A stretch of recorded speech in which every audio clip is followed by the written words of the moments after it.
감사합니다. 이렇게 서서 박수를 받으면서 앞에 나오는 건 정말 처음인 것 같습니다. 오늘 이렇게 아름다운 주일날 또 하나님께 예배하는 날 우리가 한 자리에 모아주신 하나님께 너무 감사드립니다. 오늘 드럼을 보여주지 못해서 너무 죄송합니다. 어떤 분들께서는 금요일날 오지 못하신 분들이 혹시 연주를 기대하면서 오셨지 않았을까 하면서 많은 고민들을 했는데요. 목사님과 이제 깊이 나누는 가운데 오늘은 아쉽지만 이렇게 말씀을 좀 마음을 나누고 그리고 다음에 다시 또 와서 또 더 많은 걸 누릴 수 있도록 하겠습니다. 오늘 참 감사한 것은 오늘 그 청년부의 첫 번째 예배가 이제 시작된다는 그런 것에 너무 감사드립니다. 제가 지금 시드니에서 또 예배를 하고 올랐는데요. 시드니 순복음교회 아시죠? 그곳에서 사실은 중고등부 예배실을 건축해 놓고 OC라고 건축 허가가 나지 않아서 예배가 못 했었어요.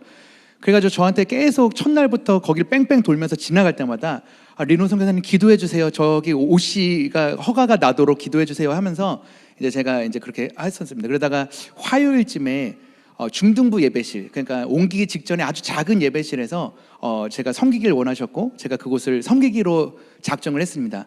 그러고 나서 그것도 돌면서 여기서 했으면 얼마나 좋을까라고 했는데 세상에 기적적으로 그 다음날 OC가 허가가 나서 입당 예배를 드리고 이렇게 오게 되었습니다. 어떤 말씀을 드리고자 하느냐면 저희가 지금 축복받은 사람으로서 막 너무 느끼는 게 가는 곳마다 새로운 예배가 열리고 또 새로운 계획했던 것들이 이렇게 허가가 나기도 하고 또 오늘 또 천영부 예배가 이렇게 열리기도 하고 이런 날에 어떻게 보면 좀 축하의 또 외부 손님을 하나님께서 초청해 주시지 않았나 이렇게 생각을 해봅니다. 오늘은 주일입니다. 주일은 예배하는 날입니다. 저는 사실은 공연을 하는 사람이지만 저는 예배자로 서는 것이 하나님께 더 기쁨으로 다가가는 것 같습니다. 예배라 하면은 하나님을 높이 하나님께 영광 돌리고 또 하나님께 우리의 마음을 드리고 하나님과 가까워지면서 하나님의 말씀을 우리의 삶에 알길 원하는 그런 마음이 가장 중요한 날이 아닐까 생각합니다. 여러분 오늘 이 짧은 나눔 속에서 우리에게 주시는 하나님의 마음이 어떤지 한번 생각해 보시면서 오늘 하루만큼은 이 예배가 끝나더라도 해가 저물 때까지 우리 입술 속에서 하나님을 마음껏 자랑하는 이야기들이 더 많아졌으면 좋겠습니다. 나누더라도 하나님이 우리에게 행하신 일들, 이 고난 가운데서 또 아픔 속에서 이 뉴캐슬 땅에서 하나님이 우리한테 이루신 것들에 좀 집중을 하여서 하나님을 마음껏 자랑하는 주일이 되었으면 좋겠습니다. 그렇게 우리의 삶이 한 주 동안 풍족하게 하나님을 자랑하는 시간이 되었을 때 그저께 말씀 나누는 것처럼 고난이 축복이 될 줄 믿습니다. 오늘 말씀 본문이 있습니다. 오늘 말씀은요 마가복음 4장 35절부터 41절입니다. 다 같이 한번 읽어보도록 하겠습니다. 시작.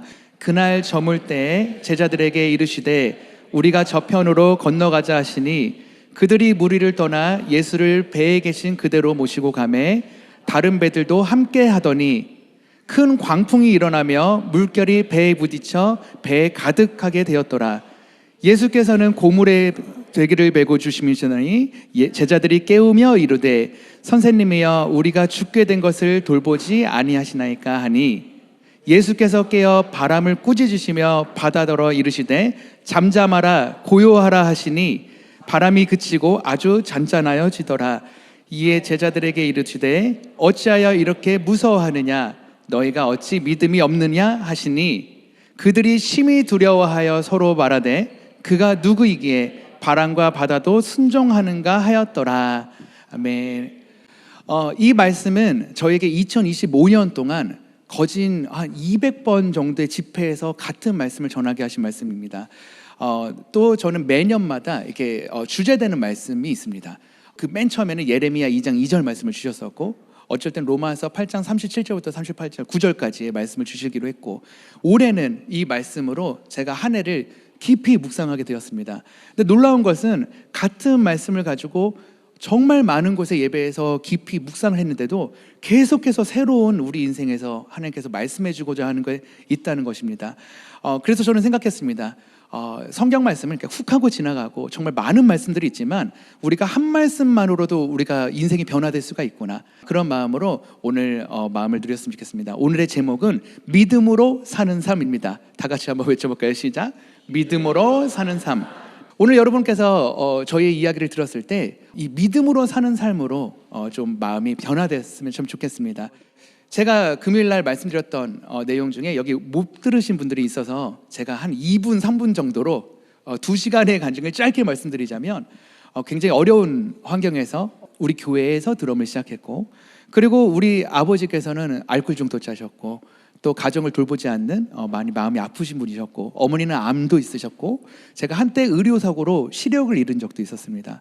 다시 시력을 돌아오는 과정에서 꿈을 꾸기도 하고, 그리고 자라나는 과정에서 대학도 제때 못 들어가고, 아버지의 보석금을 내느냐고 생활이 계속 어렵고, 그리고 또 성인이 되어서 발목 수술을 크게 하면서 7년 동안 움직이지 못하는 재활 과정이 있었고, 또 지나가서는 결혼을 했는데 난임 부부 판정을 받기도 하고, 또 아내는 언니한테 신장을 물려받은 상태에서 결혼했으나 우리 아이가 이렇게 그 하나님의 품에 안기어지면서 아이의 사망 소식을 들으면서 이제 아내 몸이 더 아파지면서 언니한테 물려받은 신장이 다시 죽었습니다.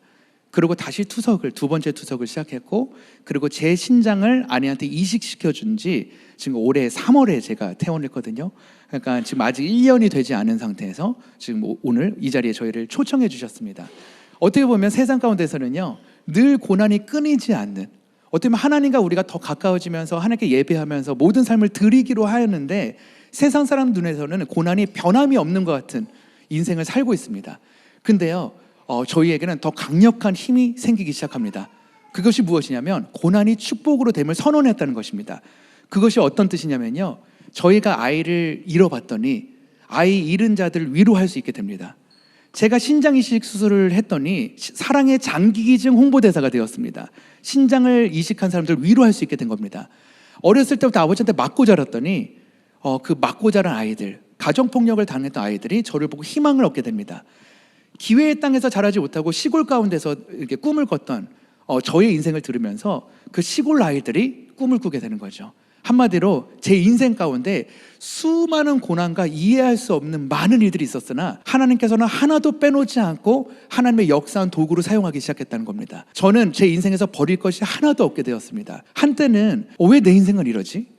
나는 아무리 노력하고 하나님과 가까워짐에도 불구하고 나는 맨날 저주받은 같은 인생, 하나님이 나의 기도를 들어주시지 않은 것 같은 인생을 사는 것 같이? 라고 늘 그렇게 생각했지만, 이제는 하나님께 모든 걸 내어드리고 하나님 뜻대로 해주세요 했을 때 지금의 사역의 도구로 봤을 때는 저의 모든 것을 빼놓지 않고 사용하시는 하나님의 놀라운 역사를 보게 됩니다. 그래서 저는 자랑할 것이 하나님밖에 없습니다. 제가 이룬 것이 아무것도 없기 때문입니다. 제가 이룬 것이 있다고 말할 쯤에 항상 하나님께서 저를 초기화시켜 주셨어요. 하나님께서 주시는 가장 큰 복이 뭔지 아십니까? 하나님께서 가장 주시는 큰 복은 하나님과 가까워지게 되는 모든 사건들입니다. 그것이 고난이든 축복이든 상관없이 말이죠. 누구에겐 고난이 하나님과 멀게 해주는 일이 될 수도 있고, 누구에겐 축복이 하나님과 멀게 해주는 일이 될 수도 있습니다. 돈을 많이 벌고 막 부자가 되면 하나님의 도우심이 별로 필요 없어질 때, 그때 우리는 하나님의 말을 안 듣기 시작하죠. 어쩌면 제가 호주의 땅에 도착했을 때가 가장 그랬던 것 같습니다. 거의 10년이 다 되어가는데요, 호주는 힐송이 있는 땅이었어요. 힐송 워십을 통해서 전 세계가 부흥이 되었습니다. 전 세계 청년들과 청소년들이 힐송의 찬양을 부르면서 한번 뒤집어지는 사건이 있었습니다. 그러다가 후에 또 멜번의 플래닛 쉐이커스라는 또 교회에서 찬양팀이 나오면서 막 어떤 역사들이 막 굉장히 놀라운 역사들이 있었죠. 그 땅이 바로 호주입니다. 이 호주의 땅이 그렇게 하나님께 쓰임받다가 어느 순간에 동성애에 창성하게 되고, 어느 순간에 하나님과 멀어지는 것에 무뎌지는 사건이 생기고, 또 어떤 섬에서는 사탄 숭배를 하는 그 페스티벌이 열리면서 관광 상품으로 팔리는 일들이 이 호주의 땅에서 일어나고 있습니다. 미국도 마찬가지고요. 왜 그럴까요? 저는 이렇게 생각합니다. 너무 부유하지 않았나? 우리가 너무 하나님 앞에 무릎 꿇고 납작 엎드릴 수 있는 사건이 점점 없다 보니까 이젠 스스로 우리가 하나님을 선택해야 되는 자리가 있다 보니 사람들이 그렇게 되지 않았나라는 생각을 해보면서 제 인생이 얼마나 축복받았는지 돌아보게 됩니다. 하나님께 납작 엎드리고, 하나님 저는 아무것도 할 수 없어요 라고 날마다 외쳤던 그 시간들, 주님의 도움 없이는 한 발짝도 움직일 수 없어요 라고 했던 그 시간들이 너무 축복된 시간들이었던 거예요. 아마 그 시간이 없었으면 저는 기고만장했을 겁니다. 아마 지금 저는 아이돌 밴드에 들어가서 아이돌을 막 돈 많이 벌면서 TV 방송을 하거나 그렇게 지냈다면 지금처럼 제가 하나님이 주신 모든 것으로 복음을 전하는 삶이 아니었을 수도 있습니다. 그냥 제가 남는 시간에 그냥 방송 일으로서 그렇게 여러분 앞에 서게 되었을 수도 있겠죠. 근데 저는 지금의 삶에 너무 행복합니다. 저는 어느 곳이든 갈 수 있고 제가 선택하는 모든 곳을 선택할 수 있는 상태입니다. 그렇게 저는 저희 고난이 축복임을 선택했습니다. 여러분 안에 고난이라는 단어를 어떻게 정립하시겠습니까? 여러분 안에서 고난이 없는 분은 없을 거예요. 하나님이 가장 사람을 버리고 미워하고 저주라고 표현한 것이 무엇일까 생각해 봤는데 이렇게 생각했어요. 하나님이 내버려 두는 삶. 제가 삐뚤어지든 말든 날 떠나든 망가지든 하나님이 관여하지 않는 삶이 어떻게 보면 진짜 크나큰 저주 중에 하나가 아닐까. 우리가 아이들을 키워보셨죠? 저희는 아이를 직접 키워보지 않았지만 저희 주위에 아이 키우는 분들이 많습니다. 그 아이가 위험한 행동을 할 때 우리가 가만 냅두는 것이 부모의 사랑하는 마음이 아니지 않습니까? 그렇죠? 그 아이가 낭떠러지에서 떨어질 수도 있고 물가에서 물에 떨어질 수도 있고 또 위험한 물건 입에 넣을 수도 있는 것. 그때 방치하는 것만큼 나쁜 부모가 어디 있습니까? 그렇죠? 그럴 때는 말리잖아요. 어떻게든 혼을 내든지 말을 안 들으면 어떻게든 그것을 놔두지 않는. 아마 하나님이 우리의 삶에 그렇게 개입한 사건들이 있었는지 한번 돌아보십시오. 고난당했을 때는 괴롭습니다. 네, 고난당했을 때 힘듭니다. 하지만 이 시간을 지나가서 저 멀찌감치 우리의 고통을 보았을 때 우리는 하나님이 나의 삶에 어떤 말씀을 하길 원하시고 나를 어느 곳으로 이끌으시길 원하시는가에 집중하다 보면 이 시간이 괴롭지만 힘들지만 그 끝에 하나님의 놀라운 영성 있는 삶을 또 주시지 않을까 생각해 봅니다. 욥기 아시죠? 여러분 욥기 읽어보셨죠? 네, 우리 크리스찬이면 욥기를 안 읽어본 사람은 없었을 겁니다. 네, 고난당했을 때 계속 바라보는 게 욥과 같이 이런 마음을 이제 들여다보죠. 욥기에 보면요, 욥이 한때 이런 말씀을 한 게 있어요. 욥기 23장 8절부터 10절 말씀에 이렇게 써 있습니다. 그런데 내가 앞으로 가도 그가 아니 계시고 뒤로 가도 보이지 아니하시며 그가 왼쪽에서 일하시니 내가 만날 수가 없고 그가 오른쪽으로 돌이키시나 배울 수가 없구나. 그러나 내가 가는 길을 그가 아시나니 그가 나를 단련하신 후에 내가 순금같이 되어 나오리라. 이런 말씀이 있습니다. 또 욥기 30장 20절에 무슨 말씀이 있냐면 내가 주께 부르짖으나 주께서 대답하지 아니하시오며 내가 섰사오나 주께서 나를 돌아보지 아니하시나이다. 이런 말씀이 욥기의 중간중간에 계속 있어요. 한마디로 하나님은 내 기도를 들으시지도 않아요. 하나님 나한테 관심 있으세요? 지금 제가 여기서 고난당하고 있잖아요 라는 말을 계속 외치는데도 하나님이 아무 말씀을 하시지 않습니다. 그렇죠? 하나님이 개입하지 않아요. 심지어는 친구들이 와서 막 조언을 하고 별일이 다 벌어져도 하나님은 아무 응답을 주시지 않습니다. 그 욥기가 끝나기 전까지는 하나님이 개입하시지 않는 거죠. 여러분 그런 삶 살아본 적 있으십니까?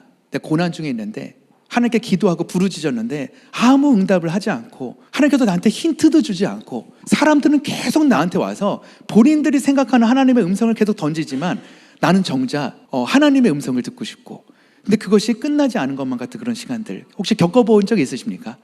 저도 그런 시간들이 좀 있었습니다. 왜 나에게는 이런 일이 끊이지 않지? 왜 나에게는 더 하나님께 내 인생을 드렸는데도 불구하고 왜 내 인생은 변함이 없지? 왜 하나님은 나를 안 도우시지? 이런 생각을 해봤는데 제가 아이를 보내면서 깊은 묵상을 하면서 이런 생각을 하게 됐어요. 하나님은 나를 버리시거나 나에게 관심이 없는 것이 아니라 나를 믿고 기다리신 것이 아닌가. 하나님이 나에 대한 신뢰를 아직 버리시지 않은 것. 넌 아직 끝나지 않았어. 무슨 말이냐면요, 욥기의 시작 기억하십니까? 욥기의 시작이 어떠냐면요, 사탄이 이렇게 말을 해요. 욥이 너무 신앙이 좋고 부자고 잘 살고 흠잡을 데가 없으니까 사탄은 하나님 제가요 재산을 다 뺏어가고 가족을 다 무너뜨리고 다 그러면 하나님 떠날 거라고 확신합니다. 사탄은 저 사람을 다 망가뜨리고 하면 하나님 배신할 거예요 라고 욥한테 사탄은 확신을 하죠. 근데 그때 하나님도 확신하십니다. 우리 욥은 절대 그러지 않을 거라고. 그 두 가지의 확신과 신뢰 속에서 그 욥의 시작이 일어납니다. 근데 그 중간에 여러 가지 일들이 있고 수많은 일들이 있었어요. 근데 그 끝에 욥이 하나님께 회개하고 다시 돌이켰을 때 하나님이 그때부터 다시 복을 내려주시기 시작하죠. 어떻게 보면은 이런 거라고 생각해요. 하나님은 욥을 끝까지 믿었던 것 같아요. 넌 나를 떠나지 않을 거야. 너는 나를 사랑하는 자녀니까 내가 너를 지켜보고 있다는 거죠. 버리시지 않았어요. 그냥 그의 손으로 더 굳건해져서 이제는 더 이상 사탄의 그 조롱거리 속에서 벗어나길 원했었던 게 하나님이 아닐까. 어쩌면 우리를 가장 사랑하는 마음으로 옆에서 인내하신 하나님의 놀라운 역사가 있었다는 거죠. 어떤 지혜로운 분이 이런 말을 합니다. 하나님께 세상을 견딜 수 있는 힘을 달라고 기도했더니 견딜 만한 고난을 주시더라. 세상을 이길 만한 일들을 주시더라. 어떻게 보면 우리가 스스로 우리의 근육이 자라나서 그 일들을 헤쳐나가길 원하는 게 부모의 마음 아닐까요? 예, 이 아이가 내가 떠먹여줘야지 평생 어른이 돼도 떠먹여주고 기저귀를 갈아주고 하는 것이 아니라 이가 스스로 이 험난한 세상 속에서 믿음을 굳건히 지키면서 자라날 수 있게 하는 것이 진정한 부모의 사랑이 아닐까요? 그렇게 우리를 자녀 삼은 하나님께서 우리에게 그런 마음으로 기다려 주셨을 거라고 생각했어요. 근데 저는 이해하지 못했던 사건이 있었습니다. 뭐냐면 욥기의 끝에 보면 아내가 떠나고 자녀들이 죽고 막 하인들이 막 다 해서 막 풍지박살 나서 새로운 것들을 주셨다 하는데 그게 과연 기쁠까? 라는 생각을 했어요. 여러분, 지금 여러분의 가족이나 자녀들이나 사랑하는 친구가 죽고 새로운 것을 얻었다 해서 이전보다 더 기쁠 수 있을까? 저는 욥기를 읽으면서 그 부분이 가장 이해가 되지 않았습니다. 하나님 꼭 이렇게 해서 이게 축복인가요? 이거 말이 안 되잖아요. 축복은 지금 있는 우리 아내를 더 건강하게 해주고 내 자녀를 아름답게 해주시고 이렇게 하는 것이지, 내가 사랑한 것들을 다 잃고 다시 새로운 걸 얻는다 해서 이게 축복일까? 제가 정말 이해할 수 없는 이 일들을 묵상하면서 있었는데 아이를 보내보니까 이런 기도를 한 적이 있어요. 제가 어렵게 가진 아이를 하나님께 딱 이렇게 드릴 때, 바로 그 사망 소식을 들을 때가 바로 3년 전 추수감사주일 예배, 그 예배에 오르는 그 길에 들은 거예요. 마지막 찬양이 나오고 있었고 리노님 이제 올라가서, 그때는 선교사가 아니었습니다. 리노님 이제 올라가셔서 이제 간증의 자리에 서셔야 됩니다 하고 마지막 찬양 나올 때쯤 제가 목사님과 올라가고 있는데 그때 병원에서 전화가 온 거예요. 아이가 사망했다고. 그러고 나서 우리 아내가 전화를 바꿨습니다. 그러면서 우리 아내가 이런 말을 한 거죠. 여보, 예배 끝까지 드리고 왔으면 좋겠어요. 왜냐하면 사산을 하잖아요. 아이가 죽잖아요. 그러면 6시간 안에 분만해야 돼요. 근데 우리 아내는요, 그 신장 수술을 했기 때문에 개복 수술이 안 됩니다. 아이를 꺼낼 때 분만해야 됩니다. 그러니까 그 연약한 몸으로 분만을 6시간 안에 해야 되는데 저는 평택에서 예배가 진행되기 전이었어요. 그 예배를 드리고 올라가면 4시간이나 지나서 가야 됐습니다. 근데 아내가 예배를 끝까지 드리고 오라는 거예요. 이유는 간단했습니다. 우리 아이의 이름이 태명이 조이였는데 우리 조이와 엄마의 평생 소원은 세상 그 무엇과 예배를 바꾸지 않는 우리 아빠, 예배를 포기하지 않는 우리 아빠가 우리 가정의 소원이었어요. 내 마음에서는 당장이라도 모든 걸 다 때려치고 갈 수는 있었는데 저는 제가 좀 변화되게 시작했어요. 사랑이라는 것은 내가 주고 싶은 것이 아니라 상대방의 가장 좋은 것들, 그것을 좀 생각을 해봤거든요. 야, 넌 내가 김치찌개 좋아하니까 넌 이것만 먹어 하고 1년 내내 주는 것이 아니라 넌 무엇을 좋아해? 어떤 게 관심이 있어? 라고 생각했던 것들이 저에게 변화의 시점이었기 때문에 저는 내 마음은 당장 때려치고 병원으로 뛰쳐 올라가고 싶지만 우리 아이와 우리 엄마의 소원인 예배자의 삶을 드리는 것이 저에게 미션이었습니다. 그때 제가 온전하게 예배를 드리기 시작합니다. 그러면서 저희 아이를 하나님께 보내드리면서 이런 선포를 했어요. 하나님, 우리 사랑하는 조이, 가장 순결하고 가장 사랑하고 제 생명하고도 바꾸고 싶은 그런 아이를 하나님 손에 온전하게 드릴 테니까 저에게 다음 세대를 보내주십시오. 제가 갖고 있는 모든 달란트를 사용해서 복음을 전하겠습니다. 왜냐면 저는 그때 우리 아이에게 보여줄 컨텐츠를 만들고 있었거든요. 이 아이들이 이렇게 이제 아이가 세상 밖에 나오려고 하다 보니까 다른 아이들은 뭘 보고 자라나 이게 막 눈에 막 보이더라고요. 근데 맨날 뭐 뿌요뿌요 타요 막 이런 거 보여주면서 또는 막 건담들 싸우고 막 죽이고 하는 것들 보여주면서 아이들이 식당에서 그 영상 하나 딱 틀어주면 눈도 안 떼고 보여주는 것들 중에 거룩한 게 하나도 없더라고요. 거룩한 게 없다고 뭐 생각 안 한다면 예배하는 것을 아이들이 눈을 못 떼고 볼 수 있는 콘텐츠가 없더라고요. 제가 그것을 만들고 싶었어요. 문화예술 사역자로 말이죠. 그래서 저는 데이비드 댄스 같은 거를 더 많이 만들고 싶었고 성경 캐릭터도 만들고 있었어요. 아이들이 볼 수 있는 성경 유아 캐릭터 이런 걸 만들고 있었는데 거의 다 만들었어요. 그래서 우리가 아이가 딱 나오면 그것을 짠하고 보여주면서 다윗의 색칠 공부를 하면서 막 3D로 튀어나오고 하는 걸 다 만들었습니다. 근데 정작 선물을 받아야 될 우리 아이가 하늘나라에 가게 된 거죠. 그럼 결국 제가 준비했던 모든 것들이 쓸모가 없어진 거일 수도 있잖아요. 근데 전 그렇게 생각하지 않았어요. 우리 아이는 한 명이지만 이 컨텐츠로 수많은 사람들의 아이들을 하나님께로 돌이킬 수 있겠다. 그렇게 마음을 먹으니까 너무 거룩해지고 기쁜 거예요. 제 삶의 안에 가시 같은 게 생겼지만 우리 아이 사건으로 하나님과 멀어질 수 없는 사건이 딱 생긴 거예요. 나는 멋진 아빠가 될 거야. 언젠가 천국에서 우리 아이를 만났을 때 나는 부끄럽지 않은 아빠가 될 거야. 그런 마음으로 이 복음의 컨텐츠를 생각하다 보는데 기가 막히게도 그런 아이들이 제 안에 막 차고 넘치게 되면서 제가 어린이 사역을 시작하게 되었습니다. 평생 아이들하고 관심도 없고 놀아본 적도 없던 제가 그 어린이 사역 캠프들, 유치원들, 이제 유치원 아이들 모이면 거기서 말씀을 전하는 사역을 하면서 아이들이 환호성을 치고 막 벌쩍벌쩍 뛰면서 어른들 예배까지 쫓아오는 모습을 보면서 너무 기뻤어요. 그러면서 생각이 풀렸어요. 요백에 주신 새로운 삶, 하나님 것으로만 채워진 나의 것이 아니라 나의 것은 모두 다 쓸어가 버리고 모든 것이 하나님이 주신 것으로만 채운 삶이 이런 것인가? 마음에 슬픔이 없거나 아픔이 없는 것이 아니라 내 안에 정말 하나님의 그 감사와 기적만으로 채워진 그 삶을 깨닫게 된 거죠. 그래서 저는 지금 슬프지 않습니다. 욥처럼 이전 것이 지나가고 새로운 것이 왔다 해서 씁쓸하거나 좋은 척하거나 그냥 기쁜 그 말씀으로 이렇게 되는 것이 아니라 전 지금 너무 기쁩니다. 왜냐면 지나간 것은 지나간 겁니다. 끝난 것은 하나님의 주권에서 완벽하게 필요했던 저희 인생의 완벽한 퍼즐입니다. 그것이 어떤 것이든 말이죠. 우리가 사기를 당했던, 고난을 당했던, 배신을 당했던, 욕을 먹던 그것은 제 삶에서 꼭 필요했던 내용입니다. 그것이 없었다면 저는 쓰러질 것입니다. 저는 굳건하지 못했을 거예요. 어딘가에 섬기러 갔을 때 저를 무시하는 사람들을 만나면 저는 시작부터 제 마음을 바로잡는 기도만 했을 거예요. 하나님, 제 마음이 너무 어려운데 저를 예배하게 해주세요. 이런 기도만 하고 섰을 텐데 이제 저는요, 무시당하는 것이 저희 직업입니다. 무시당하는 것이 저에게는 기본 베이직입니다. 생각해보세요. 제가 세상 가운데 공연했으면 이 머리 길다고 귀걸이 찼다고 욕 안 합니다. 근데 교회에 가서 그 보수적인 장로님들 앞에 서면 무슨 예배에서 머리 길고 귀걸이, 전 지금 귀걸이를 잠깐 뺐지만 귀걸이가 되게 컸어요. 막 그런 거 하면서 뭐 이상한 남자인지 여자인지 외국인인지 모르는 애가 와가지고 막 주일날 무슨 말씀을 들어야지 저런 애가 막 이렇게 쓰냐고, 이런 오해 덩어리 안에 쓰는 그곳이 바로 교회일 때가 있거든요. 근데 저는 그것이 너무 익숙하고 그럴 때 하나님의 역사를 더 크게 기대하는 거죠. 왜냐면 그런 분이 딱 나타나면 그분께 공략하면서 최대한 친절을 베푸면서 예배가 끝날 때까지를 기대합니다. 그럼 역시나 그런 분들이 가장 많이 하는 말, 어떻게 이렇게 겸손하세요? 이런 말을 합니다. 제가 겸손해서 겸손하는 말을 듣는 게 아닙니다. 그분이 그렇게 무시하고 그렇게 저를 이렇게 좀 낮게 생각하고 좀 이렇게 좀 대접하지 못했는데도 불구하고 제가 했던 행동들과 저의 결과물들이 모아졌을 때, 그때 그분이 그걸 겸손이라고 표현한 겁니다. 난 저 사람을 무시했는데 저 사람은 나를 어떻게 사랑할 수가 있지?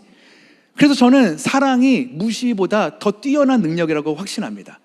여러분 안에 사랑이 넘치시길 바랍니다. 미움은 사랑으로 이길 수 있다는 겁니다. 미움은 미움으로 이길 수가 없습니다. 그건 이기는 것이 아니라 둘 다 더 밑으로 내려가는 것이지, 우리가 진정한 승리는 사랑이라고 생각합니다.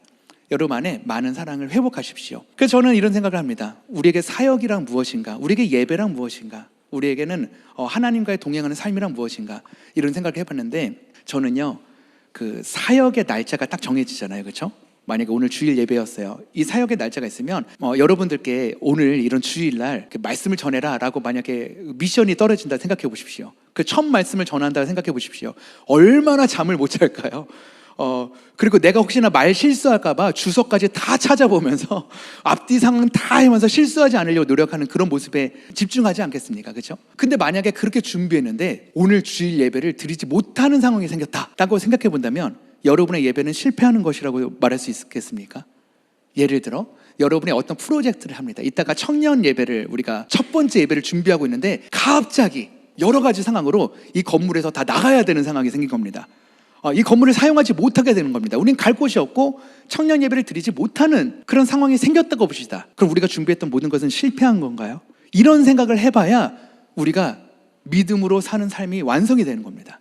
저는 이렇게 생각합니다. 그것이 저희의 삶의 목적이 될 수는 있어요. 목표가 될 수 있습니다. 하지만 전부가 되어서는 안 됩니다. 우리는 과정이 더 중요합니다. 그 말이 뭐냐면 일주일 뒤에 있을 하나님의 역사는 굉장히 중요하지만 지금 오늘 내가 어떻게 살아가는지가 더 중요합니다. 내가 오늘이 하나님과 동행하는 삶인지, 오늘 이 과정 속에서 하나님이 영광 받으실 일인지를 우리는 그쪽에 더 집중해야 했을 때 사실 그 뜻은 하나님께 맡길 수밖에 없는 겁니다.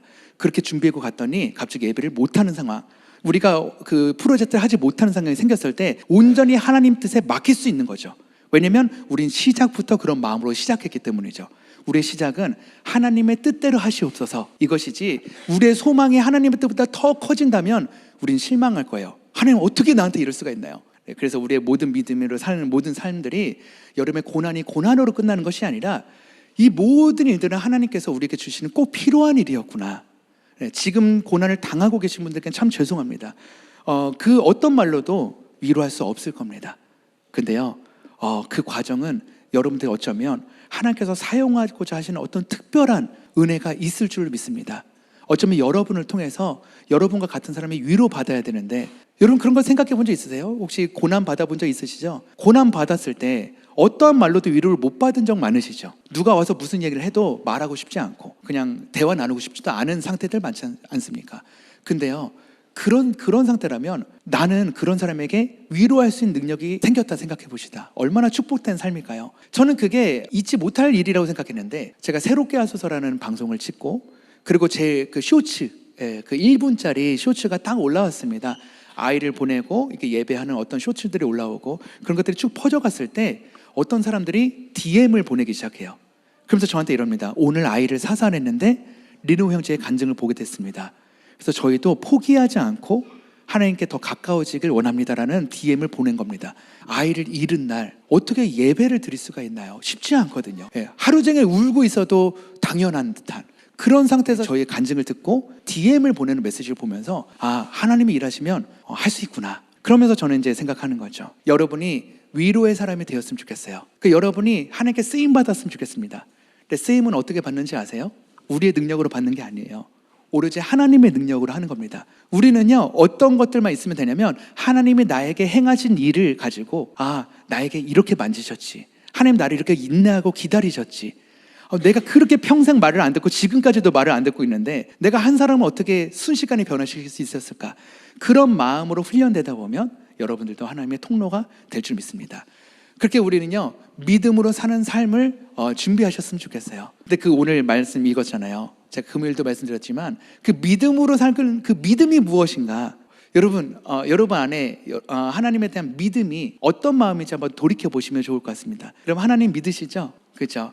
하나님이 살아계신 걸 믿는 것과 하나님이 나에게 행할 일을 믿는 것과 또 하나님을 신뢰하는 것과 이것들이 다 같은 내용 같아도 조금 다를 수 있어요. 사람하고 관계랑 비슷하다 보시면 됩니다. 우리 어머니와 부모님과 우리의 관계 아시죠? 부모님을 믿습니까? 예를 들어 부모님이 살아계시다는 것, 만약에 살아계신 분들, 그 살아계시는데 살아계심을 믿습니까? 질문하니까 좀 이상하죠, 그죠? 네, 그런 내용. 그러니까 여기 목사님이 지금 살아계심을 믿습니까? 이런 거는 약간 비슷한 겁니다. 이 믿음과 목사님이 나를 향한 마음을 믿는 것은 좀 다른 겁니다. 가끔은 목사님이 어떻게 보면은 우리를 사랑하시잖아요. 그래서 우리 성도들을 위해서 기도하고 조언을 해주고 말씀을 이제 드릴 때 우리보다 어떻게 보면은 더 많이 기도하시고 우리보다 더 많이 우리를 위해서 그 준비하시는 말씀 속에서 우리가 깨닫지 못하는 말씀을 하실 때가 있잖아요. 근데 그 말씀을 믿음으로 듣는 사람들은요, 목사님이 우리를 위해서 하는 것을 믿는 거죠. 그렇기 때문에 내가 듣기 싫은 소리들, 그 왜 나한테 저런 말을 해? 라고 했을 때조차도 목사님의 그 믿음으로 말미암아 내가 그걸 걸러들을 수 있게 되는 겁니다. 이런 말씀이었구나, 이렇게 생각하는 거죠. 우리가 하나님께 하나님의 존재를 믿는 것과 하나님의 행하실 일들, 나에게 행하실 일을 믿는 거는 조금 다를 수도 있다고 생각합니다. 여러분, 하나님이 여러분의 행하신 그 일을 믿으십시오. 하나님이 여러분을 사랑하는 것, 사랑한다는 그 사실만 믿는 것이 아니라 하나님은 여러분을 통해서 꼭 해야만 되는 일이 있을 수도 있습니다. 그것이 가족을 사랑하는 일이 될 수도 있고요, 나를 사랑하는 일이 될 수도 있고요. 이 세상이 하나님이 창조하신 것이고 이 세상이 하나님 것인데 우리가 아무리 하나님께 드린다 해서 하나님 그 재정적으로 좋아하시겠습니까? 아니면 물량적으로 좋아하시겠습니까? 10분의 9를 누리는 사람이 고작 10분의 1을 드림으로써 내가 하나님께 쓰임받았다 할 수 있겠습니까? 하나님은 우리의 마음을 받는 거 아닙니까? 마음. 하나님, 제가 주를 사랑해요. 하나님은 제가 사실은 욕심을 놓지 못하는데 하나님의 믿음으로 말미암아 내 욕심을 놓을 수가 있어요. 나는 그 과정과 믿음을 보는 거 아닙니까? 우리가 아무리 성장한 모습을 갖는다 해도 어떻게 하나님의 성품과 하나님의 그 지혜를 따라갈 수가 있겠습니까? 우리는 그냥 하나님 앞에서 그냥 어린아이와 같은 마음으로 그냥 진짜 하나님, 저 주님 너무 사랑해요. 난 잘 모르지만 나 너무 아파요. 너무 힘들어요, 주님. 하나님, 저 주님 없이 안 돼요. 주님, 전 좀 도와주세요. 이런 기도 자체가 하나님 너무 기뻐하시지 않을까요? 내가 꼭 하나님 저 빨리 성장해서 하나님 일 좀 제가 도울게요. 이런 기도도 물론 하나님께서 너무 기뻐하시겠지만 그것을 꿈꾸면서 지금 삶이 너무 괴로운 거죠. 하나님, 근데 저는 너무 죽고 싶어요. 포기하고 싶어요. 저는 이제 그만하고 싶어요 하면서, 근데 제가 미래에 있을 일을 견디면서 사는 것, 그것도 물론 중요할 수 있겠지만 지금 이 순간만큼은 오늘 하루, 하나님 저에게는 아무것도 아닌 것 같은 이 하루를 하나님 주시면 감사합니다. 오늘 폭풍 소식이 있었어요. 저희가 이 뉴캐슬에 올라올 때 주말까지 비가 내리고 번개가 동반한다고 목사님께서 하시면서 이제 저희도 일기예보를 봤더니 주말까지 번개와 천둥 번개와 비가 소식이 있었습니다. 저희가 여기 올라와서 한 번도 비가 내린 적이 없어요. 햇볕이 막 이렇게 뜹니다. 이것을 보면서 하나님의 일하심으로 느끼는 건 저만 느끼는 것 같아요. 하나님 날 너무 사랑하시는구나. 아무것도 아닐 수 있어요. 근데 하나님의 저의 마음을 그렇게 예뻐하시는 것 같아요. 제 능력으로 하나님이 저를 예뻐하시는 것이 아니라 제 섬김과 순종의 크기로 예뻐하는 것이 아니라 그냥 사는 거예요. 저의 부족함을 인정하고, 하나님 저는 날마다 쓰러져요. 전 연약합니다. 그래서 주님 없이 아무것도 안 돼요. 하나님 내 삶에 좀 개입해 주세요. 오늘도 주님 없으면 안 돼요. 내일도 주님 없으면 안 돼요. 그런 마음이 저에게는 믿음의 시작이 되었습니다. 왜냐하면 제가 외칠 대상이 분명하다는 것입니다. 제자들이 배를 타고 그 해가 저물 쯤에 그 갈릴리 바다로 갔을 때 광풍이 막 불기 시작하는 거예요. 그 광풍의 크기를 보신 적 있습니까? 여러분, 이거 영상 한번 보여줄게요. 소리는 나지 않는데요, 한번 영상 틀어주십시오. 이게 갈릴리 바다 앞이에요. 낮에는요 육지가 뜨거워서 저렇게 평온하게 바람이 불지 않습니다. 이 갈릴리 바다 앞이에요. 근데 어느 순간에 파도가 크게 치면 저렇게 다 부셔질 정도로 파도가 크게 칩니다. 자, 어느 정도 치냐면 보세요. 하나 둘 셋, 빠! 저게 갈릴리 바다 앞 폭풍입니다.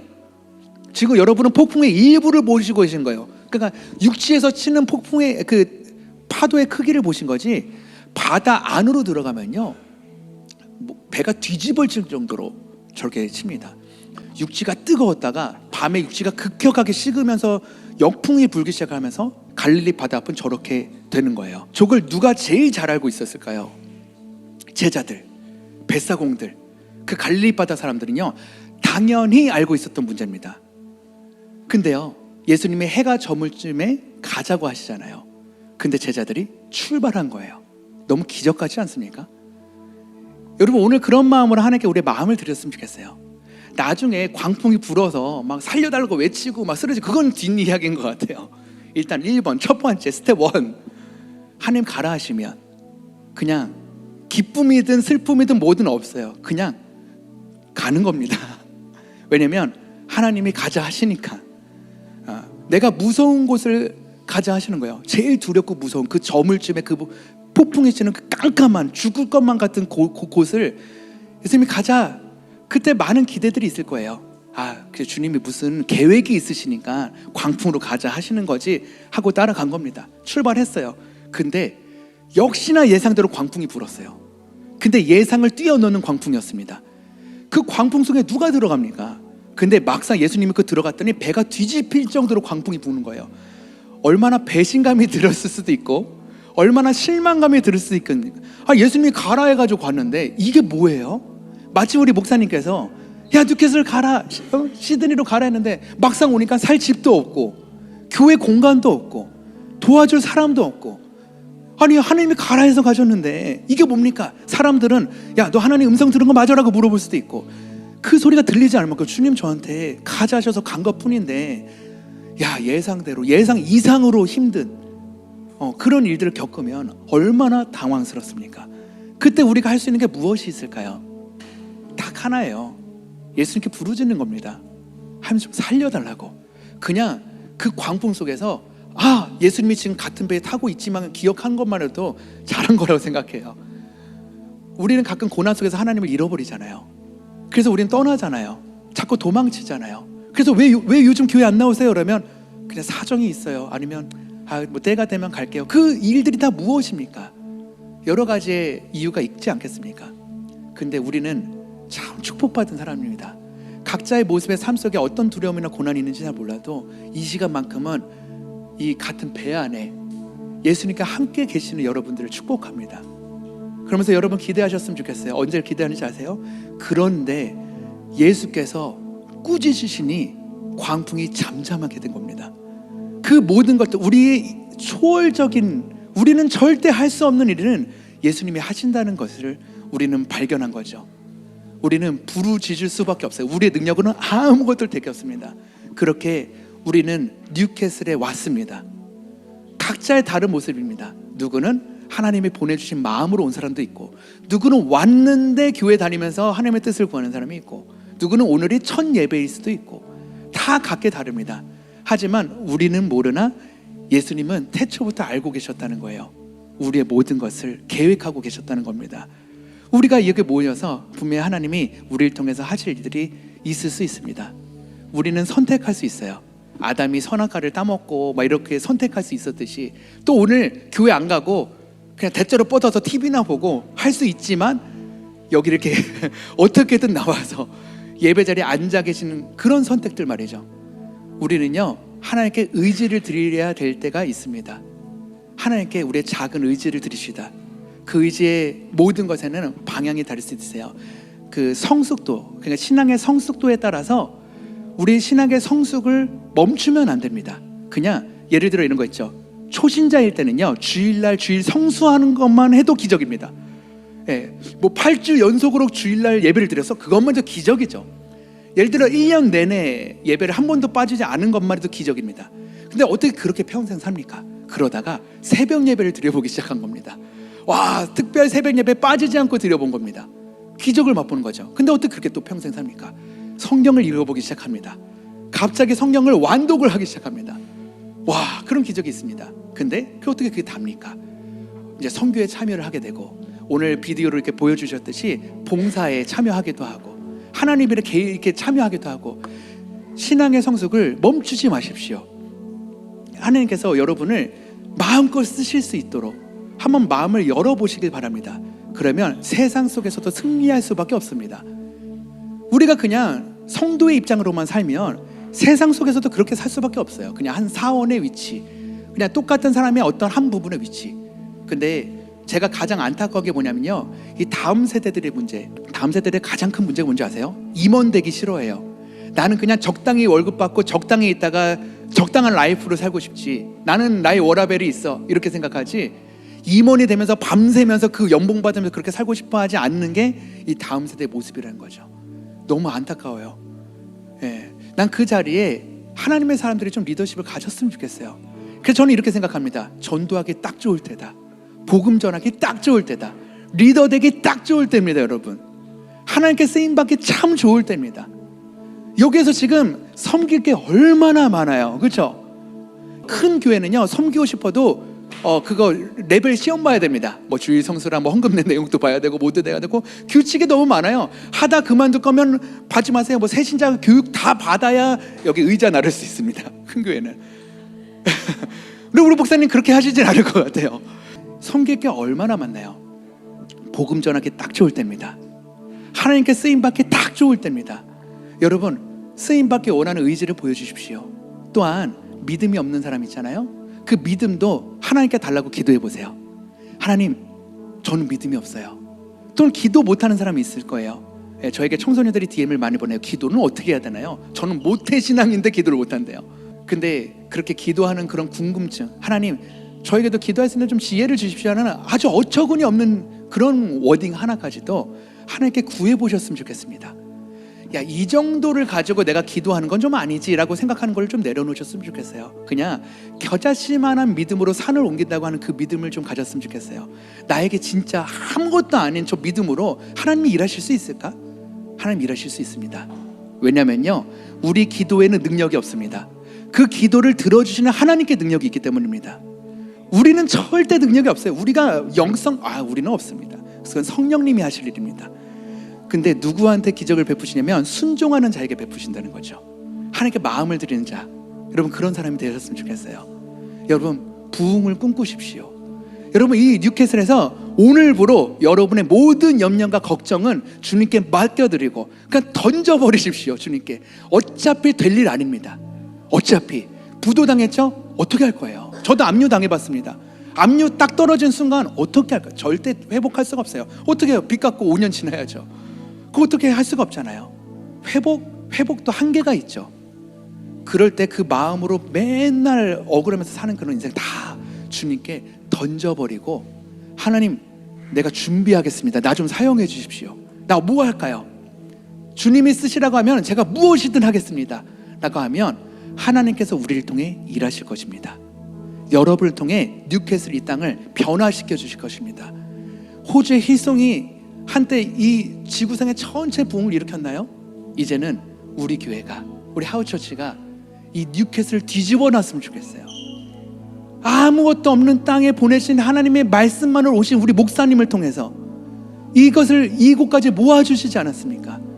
제가 떨어져 있었지만, 정말 오랜 시간 떨어져 있으면서 온라인으로 소식을 듣고 카톡을 했지만, 목사님의 그 한 소식 한 소식을 들을 때마다 제일 많이 감격적인 사건이 뭐냐면, 우리 교회 아이들이 한 30% 정도 돼요. 저는 아이들이 30%면 아이들이 한 2명 있으신가 그랬어요. 근데 세상에 이 많은 분들이 모여서 예배하는 이것이 너무 기적인 거예요. 네, 꿈도 못 꿨던 일인 거죠. 저희도 그래요. 저희가 여기서 살아서 온 게 기적입니다. 수술할 때 죽을 수도 있다고, 수술이 잘 될 수 있을까? 막 뭐 여러 가지 걱정이 있었는데 하나님이 그냥 보내신 것만으로도 기적이에요. 여러분, 그런 기적을 날마다 누리셨으면 좋겠어요. 우리가 큰 기적을 바라보지 않았으면 좋겠어요. 하나님, 내가 이 뉴캐슬에서 오늘 이 교회에서 무엇을 하시길 원하십니까? 라는 기도를 한 건 정말 거룩한 생각입니다. 하지만 그곳에만 머물러 있는 것이 아니라, 하나님, 제가 오늘 여기서 마음껏 하나님 자랑하고 하나님 마음껏 하나님께 예배하는 시간 되었으면 좋겠습니다. 하나님 이외에는 드러나지 않았으면 좋겠어요. 하나님, 오늘만큼은 이 모든 사람들이 예배했을 때 우리 하나님 너무 자랑스러웠으면 좋겠어요. 우리 하나님 대단하신 분이다. 우리 하나님은 위대하신 분이다.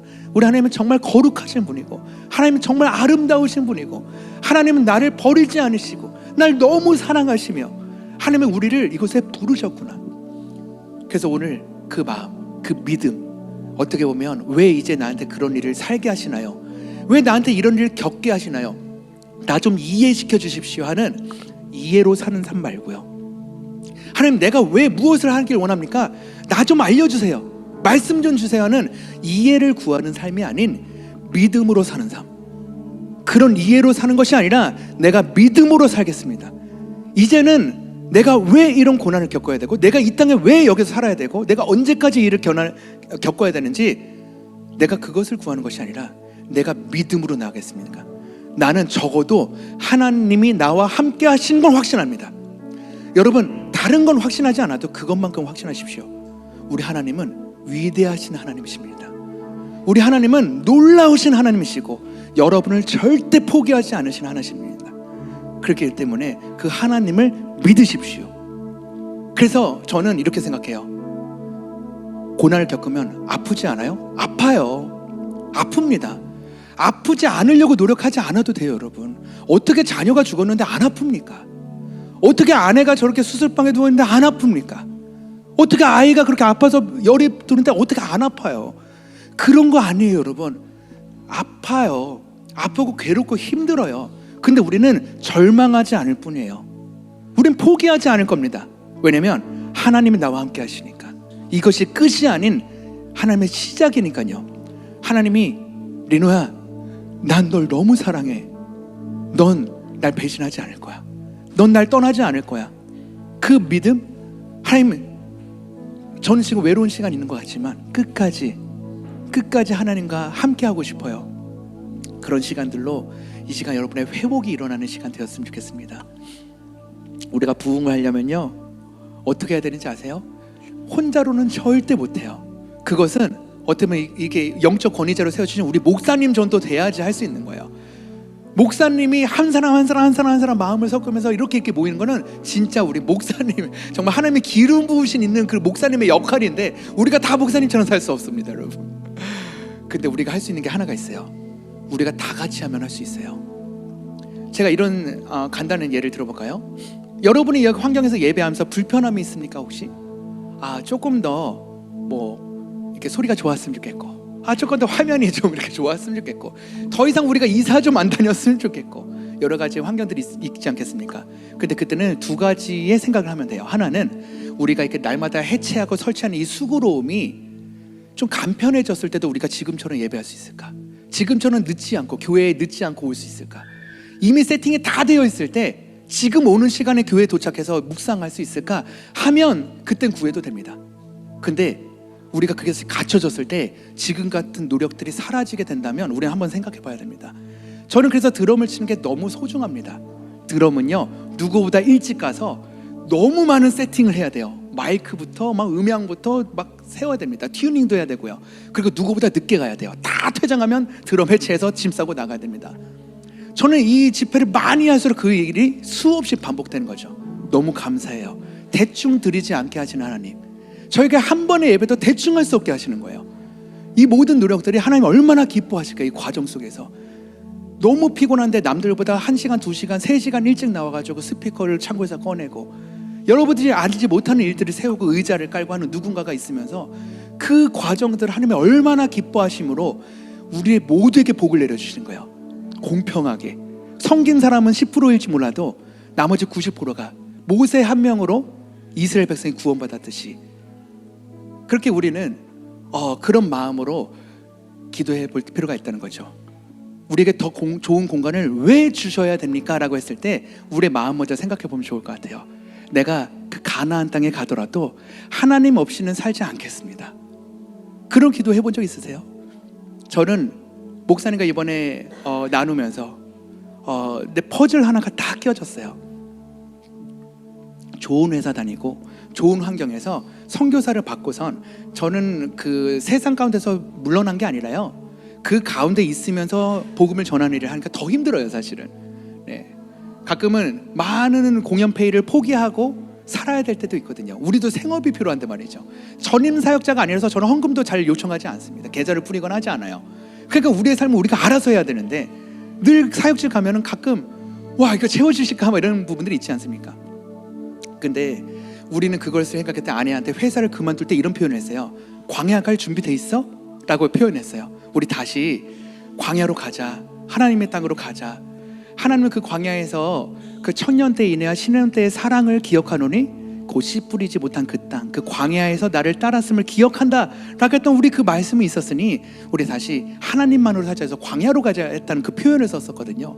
근데 세상에 우리가 광야를 선택한 것이 아니었어요. 우리는 가나안 땅에 있는 그 헤브론 산을 선택했다는 걸 깨달았어요. 그게 무엇이냐면, 갈렙이 그 가나안 땅을 연탐하고 딱 돌아왔을 때 갈렙한테 우선권을 줬죠. 어느 땅을 선택할래요 하는 모든 사람들이 동의가 있었습니다. 갈렙한테는 가장 기름지고 가장 좋은 땅을 선택할 수 있는 권한이 있었거든요. 근데 그때 얘기를 하는 거예요. 가장 험하고 거인들이 살고 비가 적당히 내리지 않으면 바닥으로 물이 다 빠져들어가서 농사도 지을 수 없는 그 땅이잖아요. 그 땅을 갈렙이 선택해요. 그게 바로 헤브론 산입니다. 그러면서 갈렙이 그 땅을 선택했을 때 제가 그 마음을 딱 얻은 거예요. 맞아, 나는 하나님이 돌보지 않으면 살 수 없는 그 땅, 그 광야보다 더 나은 나는 헤브론 산을 선택한 것이지 난 광야를 선택한 게 아니야. 여러분, 헤브론 산을 선택하십시오. 하나님의 땅, 그 땅을 선택하세요. 적당할 때 비를 내려주시고 적당할 때 햇볕을 내려주시고 하나님이 키워주심으로 하나님이 모든 걸 돌봐야 살 수 있는데, 그것이 바로 젖과 꿀이 흐르는 그 땅, 하나님과 함께 동행하는 그 땅, 그 땅을 선택하셨으면 좋겠습니다. 우리가 하나님을 믿음으로 그 광야를 선택하는 것이 아니라 헤브론을 외치시면 좋을 것 같습니다. 제가 그 말씀 한 구절 한번 불러드릴게요. 여호수아 14장 12절. 그날에 여호와께서 말씀하신 이 산지를 지금 내게 주소서. 당신도 그날에 들으셨거니와 그곳에는 아낙 사람이 있고 그 성읍들은 크고 견고할지라도 여호와께서 나와 함께 하시면 내가 여호와께서 말씀하신 대로 그들을 쫓아내리라 하시니, 그 아낙 사람들, 그 거인들, 우린 절대 이길 수 없어요. 우린 메뚜기 같이 느껴질 만한, 절대 이길 수 없는 그 아낙 사람들이 있는 그 해보는 사람을 나한테 주십시오. 여러분의 안악 사람이 누구입니까? 여러분의 삶 속에 그 두려움이 무엇이세요? 우리가 해보는 산을 외쳤을 때 그냥 그 땅 하나님만 선택한 게 아니라 거긴 두려움이 있을 수도 있어요. 하나님을 선택하는 것은 내가 모든 세상의 모든 습관들과 거룩하지 못한 걸 버려야 되는데, 세상은 그렇게 살 수 없는 것들이 참 많잖아요. 적당히 타협해야 되고, 적당히 죄 지어야 되고, 적당히 모른 척 해야지 살 수 있는 그 안악 같은 사람들이 무엇입니까? 그것이 바로 믿음을 무력화시키는 현실의 기대감일 수도 있는 거고요. 오랜 시간 해결되지 않는 문제일 수도 있어요. 상처와 트라우마와 실패의 기억들일 수도 있습니다. 구조적으로 너무 커 보이는 장벽일 수도 있어요. 이것이 나로는 안 된다고 규정해버리는 어떤 사건일 수도 있습니다. 그게 바로 여러분이 헤브론산을 선택했을 때 안악 같은 그런 존재가 있을 수도 있다는 거죠. 근데요, 그곳을 선택하는 순간 우린 믿음으로 나아가는 것밖에 없습니다. 하나님이 다 이끌어 주시는 거죠. 그를 통해서 믿음의 조상들이 태어나게 되고 역사의 한 흐름이 바뀌었듯이, 여러분, 우리 그런 갈렙과 같은 마음으로 이 산지를 내게 주소서. 근데 여기 뭐가 써 있냐면 이 산지를 지금이라는 말이 써 있습니다. 지금. 이 산지를 내게 주소서가 아니라 이 산지를 지금 내게 주시옵소서. 그만한 확신과 단호함과 이미 마음 먹은 모든 것들이 이 단어 안에 포함된 것 같아요. 여러분, 이 뉴캐슬, 이 산지를 내게 주소서. 나의 삶, 내가 앞으로 해야 될 모든 것들, 그곳에는 안악 사람들이 우리를 지켜보고 있고 그 사람들을 쫓아내야 살 수도 있는데, 그조차도 우리가 다 뒤로 하고 믿음으로 나아갔을 때 그 헤브론 산을 달라는 여러분께 하나님께서 허락해 주신 그 땅을 기대하셨으면 좋겠습니다. 부흥할 준비가 되었습니까? 그 준비의 시작은 믿음으로 시작되는 것입니다. 이해로 사는 것이 아니라 믿음으로 살아갔을 때 그 일을 행하시는 하나님의 역사를 우리는 지켜보기만 해도 놀라운 일을 경험할 것입니다. 우리의 능력을 하나님께 맡기십시다. 이제 말씀을 이제 메시지를 정리하고 우리가 하나님께 기도하는 마음으로 결단의 시간들을 좀 갖기로 하였으면 좋겠습니다. 여러분 마음속에 결단해야 될 것들이 있나요? 지금 저희 나눔을 듣고 여러 가지 주신 마음들이 다 다를 거라 생각합니다. 그것을 잡고 기도합시다. 하나님, 이것이 내 안에 안악사람과 같은 나의 큰 장벽이고 나의 큰 고난이고 나의 두려움입니다. 이것 때문에 내가 감히 헤브론을 선택하지 못할 때가 참 많았어요. 내가 하나님의 길인 걸 아는데, 내가 하나님의 이 길을 너무 좋아하시고 사랑하는 걸 알지만 너무 두려워서 행하지 못한 일들, 또한 내가 그 일을 통해서 한 발짝을 움직였지만 아무것도 변하지 않는 나의 삶을 보면서 과연 이게 맞나요? 하지만 이 일은 끝난 것이 아니기 때문에 여러분, 그 마음을 하나님께 내어드리십시오. 결단하십시오. 나에게 믿음을 주시옵소서. 하나님, 나에게 믿음을 주시옵소서. 내가 하나님만으로 모든 것이 만족하는 주님 이름 이외에는 아무것도 구하지 않겠습니다. 하나님 이외에는 아무것도 구하지 않겠습니다. 주의 뜻대로 행하여 주시옵소서. 하나님의 뜻대로 행하여 주시옵소서. 우리 다 같이 그렇게 다 같이 기도하도록 하겠습니다. 기도합시다. 하나님 아버지 시간 주님께 기도합니다.